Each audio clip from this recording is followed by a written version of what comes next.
دوستان سلام. آقا خیلی جالبه یه سری پخشایی که حالا این مال ماشین کارا فکر میکنم ایرسا E530 با این کد، اینا 5 تا کد میخوره. یعنی موقعی که شما خیلی از همکارای ما توی این مدل دستگاه به مشکل میخورن، بدترین مدلیه که کدش هم بر روشی باز نمیشه. حالا خودم خدایش خیلی اذیت شدم تا پیداش کردم. به شما هم میگم شاید اگه به این مشکل خوردین حداقل بدونین چی کار کنین.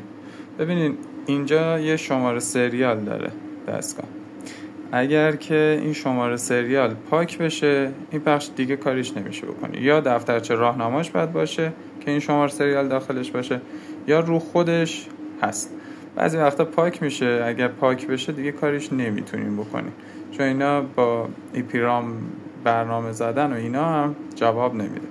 ببینید این 2 تا عدد اول، یعنی 4 تا عدد اول 20 12 رو باید به اضافه این عدد انتهایی بکنیم 22 0 308. عددی که به دست میاد 8 رقمیه.